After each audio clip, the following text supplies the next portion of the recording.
Muy buenas tardes, queridos amigos. Bienvenidos a su programa Vladimir a la Una.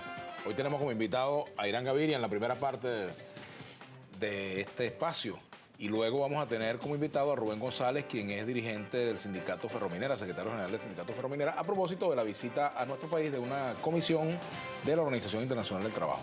Pero vamos a comenzar nuestra conversación con Irán. Bienvenido, hermano. ¿Cómo te va? Muchas gracias, Vladimir. Gracias por venir. Es un honor estar aquí. Igualmente, vale. Contigo. Gracias porque creo Saludos que a siempre contigo hay temas que conversar, sobre todo en cuanto a los tonos de la política, que parece un tema de forma, pero a veces es un tema de fondo. Cómo se aborda el lenguaje político, cómo se aborda el diálogo, cómo es posible entenderse con el otro sin tener que renunciar a la esencia personal. Así es. A veces la forma, Vladimir, es tanto más importante que el fondo. Bolívar, el general Bolívar, el libertador Simón Bolívar, le escribía al general Santander una carta diciéndole, entre otras cosas, una frase que a mí me ha impactado. Era: con modo todo se puede. Y en la vida con modo todo se puede. No hay que declinar posiciones, no hay que arriar banderas para entender que frente a ti puede haber una visión distinta sobre el país. Y tienes que oírla, tienes que respetarla. Sobre todo en un país como el nuestro, en donde estamos divididos políticamente, prácticamente en dos mitades iguales. No hay posibilidad de abordar y solucionar los grandes problemas nacionales si no reconocemos a la otra parte y si no entendemos que esa parte es necesaria para adelantar políticas públicas en beneficio de todos los venezolanos. Te voy a dar un ejemplo reciente, Vladimir. Ayer en la Asamblea Nacional aprobamos por unanimidad un acuerdo de condena al Holocausto. Hubo discursos de la bancada oficialista manteniendo sus posiciones, las críticas que hacen al Estado de Israel sobre la cuestión palestina. Y sin embargo, sobre el tema central, que es la condena a la persecución, al Holocausto, hubo unanimidad. Entonces, pongo ese ejemplo para decir sobre el tema de la seguridad personal en Venezuela. 24.000 asesinatos en el 2013, más de 200.000 muertes, 90% de impunidad, deterioro de las policías, población civil armada. Allá hay necesidad de un diálogo y un entendimiento. En el campo en el que yo me desenvuelvo, que es el campo de los alimentos, escasez. El ama de casa que fue esta mañana a la bodega y al abasto, tal vez no consiguió harina precocida, azúcar, café, pollos, y cuando los consigue en el mercado informal tiene que pagar 2 o 3 veces más. Ahí están las cifras del Banco Central de Venezuela. En el 2013 cerramos con un nivel de escasez cercano al 23%, pero en algunos rubros como leche en polvo, aceites vegetales, supera el 90%. Y la inflación en alimentos, de acuerdo al Banco Central de Venezuela, fue del 79%, contra una inflación general del 56%. Entonces, ese es un tema que nos debe ocupar a todos los venezolanos. Y yo, que conozco el sector agroalimentario y que he hablado con ellos, sobre todo después del anuncio que hizo el señor presidente de la República en la Asamblea Nacional de reunirse con eslabones, con actores de la cadena agroalimentaria, en los productores primarios, en los proveedores de insumos, en los transformadores agroindustriales, en los comercializadores de productos terminados, hay toda la voluntad de meterle el hombro al país para que quien busque alimentos lo consiga a precios razonables. Estoy poniendo allí 2 temas, pero hay otros que deben convocar al mayor consenso nacional. Y en ese sentido, tú, abriendo este programa, decías, sí, se puede mantener posiciones, respetar posiciones, pero hay intereses comunes. En una democracia, gobierno y oposición forman parte de un todo republicano. Y eso es lo que en estas circunstancias difíciles del país, porque los venezolanos no la están pasando bien.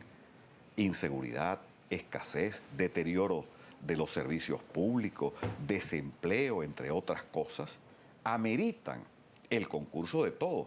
Ahora, por supuesto, la responsabilidad mayor de convocar a este diálogo nacional la tiene el gobierno, el Ejecutivo Nacional y también los dirigentes del partido. Sin embargo, siento que se han avanzado en algunas cosas, ¿no? Estas necesidades de conversar, esta necesidad de conversar, se ha avanzado. El ministro de Interior y Justicia, como lo he comentado otras veces, ha venido realizando reuniones de trabajo con alcaldes, gobernadores. Muy positivas, y lo han reconocido desde Henry Falcón en Lara. Yo estuve recientemente en Carora y intenté visitarlo y me dijo, no hermano, mañana tengo al ministro Rodríguez Torre acá y las declaraciones que dio el gobernador Falcón fueron muy positivas. Que por cierto, mañana viene Henry a este programa. Enrique Capriles, el líder de la Alternativa Democrática, igualmente se reunió y ha dado declaraciones positivas con respecto a eso. Entonces, bueno, ese ejemplo puede servirnos para abordar otros temas álgidos del acontecer nacional de esa manera. Ahora, ¿habría que posponer en este momento, Irán, las diferencias o habría que posponer agendas como, por ejemplo, la convocatoria que están haciendo algunos sectores de oposición, entre ellos Leopoldo López y María Corina Machado, entiendo, para el día 2 de febrero, a la calle? O una cosa con la otra pueden marchar. No, digo que tú no tienes que renunciar a tus principios, a tu formación, a tu visión del país, para reconocer que hay otra parte que tiene razones, no solo intereses, sino que tiene razones. Ahora, sobre temas fundamentales, sí hay que marcar la pauta, y sobre todo al interior nuestro, al interior de la Alternativa Democrática. Aquí hablo por mí. Nosotros creemos en la vía pacífica, constitucional y electoral. Aspiramos a hablarle a los venezolanos y convencerlos que somos una alternativa y conseguir una mayoría que se exprese libremente en las urnas. No auspiciamos ninguna vía que se salga de esto. Y en ese sentido, y voy directo al grano, el llamamiento que algunos compañeros de la Alternativa Democrática hicieron antes del 8 de abril o ahora, llamando a una salida vía constituyente, a mí me parece que tiene por lo menos 3 IES. Uno, es inoportuna. Los problemas del país, que los hemos mencionado, no son los de una asamblea constituyente. Luego, me parece que es una... Voy a ser duro con el calificativo, es irresponsable. Porque si uno lee bien la Constitución, tú formaste parte de la Asamblea Nacional Constituyente, quien convoca a la constituyente hoy tiene todas las ventajas. Quien convoca es prácticamente el oficialismo. Hay que leer bien los mecanismos de convocatoria. Las constituyentes se convocan desde el poder. La constituyente del 47, la convocó la Junta de Gobierno del 45, la constituyente del 99, la convocó el presidente Chávez.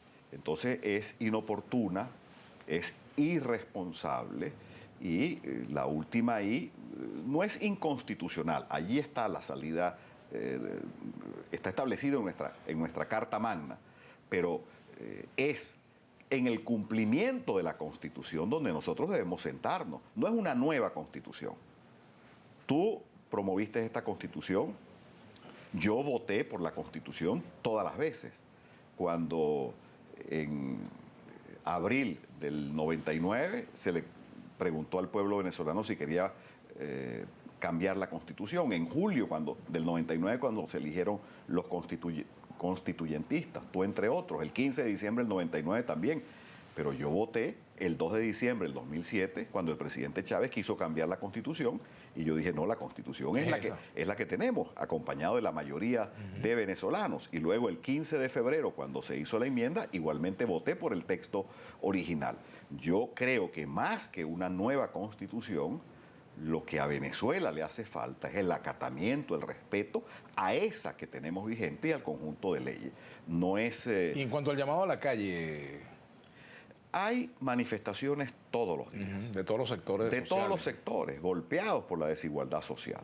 Las amas de casa, los profesionales, los médicos que protestan contra la violencia. Etcétera. Tú tendrás ahora a Rubén, los trabajadores de Guayana, los trabajadores petroleros, los agricultores que no consiguen los insumos. Y uno tiene que estar al lado de ese clamor popular. Pero el llamado a la calle como un mecanismo para acortar distancias en la conquista del poder político, los rechazo tajantemente. Estamos conversando con Irán Gaviria. Irán, ahora, esas diferencias en la mesa de la unidad, ¿cómo se procesan? O en la unidad como tal, en la oposición, porque quizás hablar hoy en día de la mesa de la unidad, ahí ya no están todos, ni son todos los que están, ni están todos los que son, quizás, ¿no? Pero, ¿cómo se procesan esas diferencias con respecto a las agendas políticas? ¿Cada quien va por su lado? Es difícil porque es una unidad en la diversidad. Y no es fácil mantener la unidad. Costó mucho elaborarla, construirla. Después del 8 de diciembre, algunos fantasmas intentan salirse. ¿Por qué? Porque había la expectativa, yo la tenía, que en las elecciones municipales del 8 de diciembre, quienes representamos la alternativa democrática, íbamos a sacar una votación nacional mayor que la del PSOE y sus aliados. Eso no fue así. No tenemos tiempo, pero para ver las causas por las cuales no llegamos a alcanzar la mayoría. Ventajismo electoral, no supimos interpretar y responder a los efectos de lo que se llamó el dacazo, nos ocupamos más de las maquetas electorales que de la situación política. El hecho cierto es que el 8 de diciembre el oficialismo y sus aliados sacan más votos que nosotros, más alcaldes, más concejales. Y en segundo lugar, hay con esa votación un fortalecimiento político del oficialismo y particularmente del presidente Nicolás Maduro. Esa discusión se está haciendo al interior de la mesa de la unidad democrática, un poco para ver el pasado, pero también para ver el futuro. Yo lo que digo aquí es lo siguiente. Tenemos que mantener la unidad sabiendo que hay diversidad de criterios. Se mantiene si tenemos un fin superior muy claro, que es el acceso al poder por la vía democrática, pacífica, constitucional y electoral. Eso tiene que estar claro, sin atajos. Y en segundo lugar, tenemos que ocuparnos, en estos 2 años que no hay elecciones, de presentarle a los venezolanos una propuesta más atractiva, más seductora, más simple que el socialismo del siglo XXI, de forma tal que los venezolanos sepan que si nosotros accedemos al poder por la vía democrática constitucional, vamos a hacer esto para aumentar la producción petrolera, para la separación de poderes, para mejorar los servicios públicos, para garantizar la seguridad. En eso, en esa propuesta de gobierno de reconstrucción nacional, tenemos que dedicar grandes esfuerzos quienes queremos sustituir el actual estado de cosas. Bueno, vamos a hacer una pausa y al retorno regresamos con el diputado Irán Gaviria. Ya venimos.